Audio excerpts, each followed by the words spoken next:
On est au CIMI 2024 sur le plateau de BITV. Nous sommes rejoints par M. Pierre-Antoine Matran, qui est directeur général d'Arthur Lloyd Île-de-France, et Sévan Torossian, qui est directeur associé études et recherches chez Arthur Lloyd.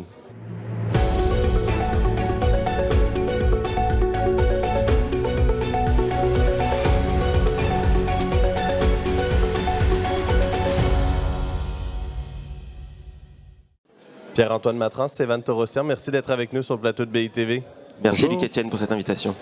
Arthur Lloyd a publié cette semaine une étude qui a analysé la question de la centralité sur les différents marchés tertiaires français. Peut-être pour lancer la discussion, quelles sont les principales tendances qui ressortent de cet exercice?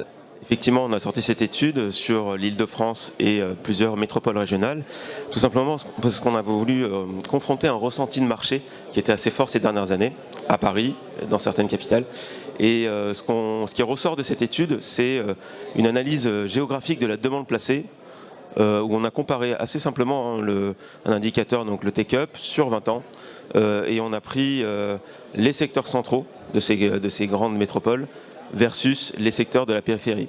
Et ce qui ressort de cette étude, c'est un renforcement assez fort de la centralité et donc de la demande placée dans les secteurs centraux, évidemment à Paris, on va y revenir, mais également dans les capitales régionales, et ça c'est quelque chose d'assez inédit qu'on a réussi à mettre en avant, tout simplement parce qu'il y a des tendances de fond qui sont la transformation urbaine, le développement de quartiers mixtes dans ces grandes capitales régionales, qui ont offert aux utilisateurs des possibilités d'implantation en centre-ville, jusqu'ici, dans les années 2010 notamment.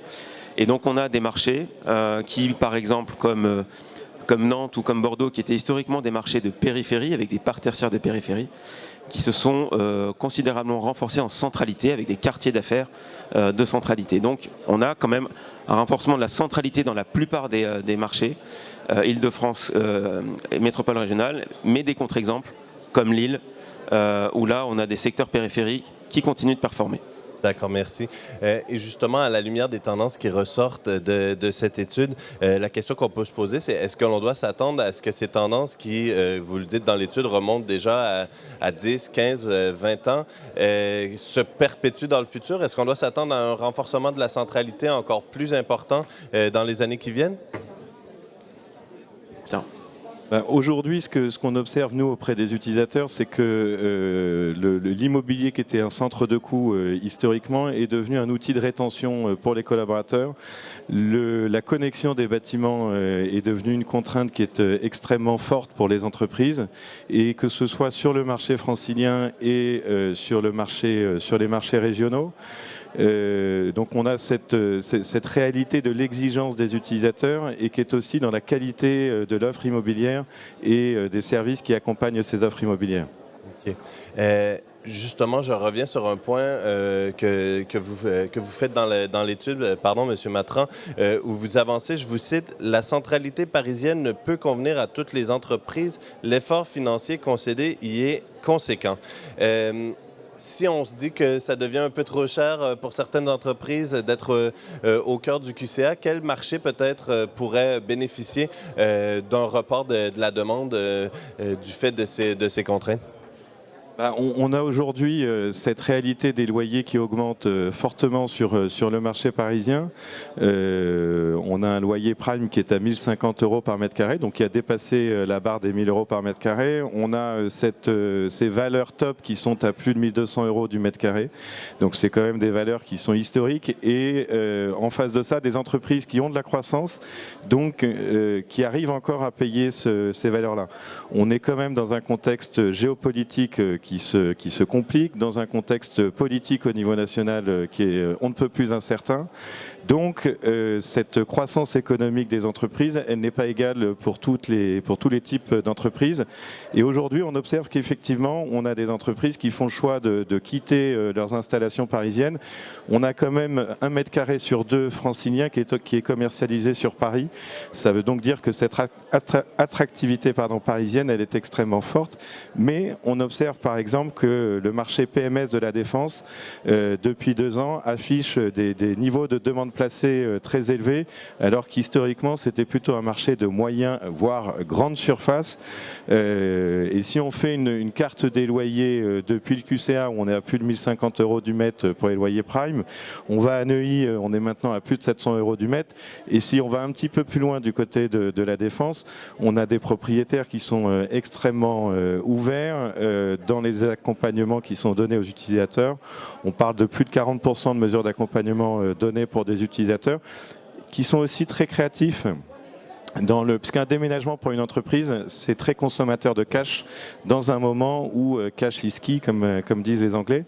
Et donc on a des propriétaires qui sont créatifs dans les services qu'ils apportent, notamment sur la prise en charge de cloisonnement, la prise en charge de mobilier. Et c'est un petit peu plus vrai sur les marchés de périphérie que sur les marchés Paris Intramuros. J'ai un exemple en tête dans Paris et j'en ai beaucoup plus, un immeuble rue Monthyon et sur la périphérie, beaucoup plus d'opérations où les propriétaires ont accompagné les utilisateurs dans ces aménagements. Oui, vas-y Sévan. Non, pour compléter ce que disait Pierre-Antoine, ce qu'on constate effectivement à Paris, on le constate aussi en région, avec des nuances cependant.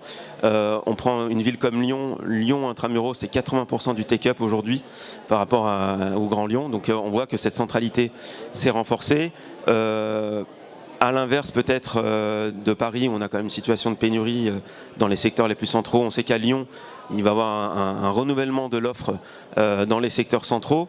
Mais à l'inverse, on prend l'exemple de Nantes, on a de vraies tensions sur l'offre à Nantes intramuros qui provoque par exemple des situations notamment sur les loyers tout simplement et une concurrence, une compétition entre les utilisateurs pour les mêmes immeubles, et donc on a vraiment des situations assez diverses en fonction des marchés, mais je rejoins vraiment ce que disait Pierre-Antoine, on a quand même une évolution assez structurelle de la façon de travailler au sein des entreprises, avec la recherche d'espaces très qualitatifs, de lieux de convivialité, et les secteurs de marché qui permettent à ces utilisateurs de trouver ces immeubles conformes à leurs attentes sont aujourd'hui plus souvent situés en centralité parce que c'est des immeubles qui ont été développés il y a peu. Donc on a un sujet d'adéquation de l'offre par rapport à des besoins des utilisateurs qui ont vraiment évolué ces dernières années à la recherche vraiment de bureaux très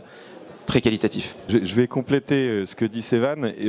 On a eu cette année une mission pour une société qui cherchait un immeuble de 5000 m² Paris QCA. Et la réalité de ces exigences des utilisateurs, elle se traduit dans des cahiers des charges qui sont extrêmement contraints. On n'a pas trouvé aujourd'hui dans le QCA une solution de 5000 m². Ils avaient besoin d'avoir un espace extérieur pour accueillir des clients et faire de l'événementiel. Ça n'existe pas aujourd'hui sur le marché parisien.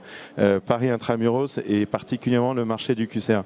On a aussi une réalité, on va dire, des règles d'urbanisme qui sont une vraie difficulté pour les propriétaires, particulièrement à Paris, dans la capacité à développer des opérations, mais aussi sur les marchés régionaux.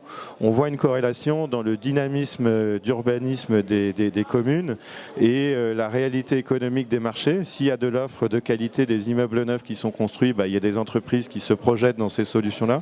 Si elles n'existent pas, ils s'éloignent, ils repensent les choses, ils regardent ailleurs, ou ils modifient l'exemple que je vous donne. Finalement, ils n'ont pas pris 5000 m², mais 2500 m² avec 2 sites à proximité pour pouvoir loger de manière qualitative leurs équipes. OK. Pierre-Antoine Matran, Sévan Torossian, malheureusement, c'est tout le temps qu'on a. Merci pour cette analyse précieuse. Merci à tous et toutes d'avoir été avec nous. Je vous dis à bientôt au CIMI 2024 sur BITV.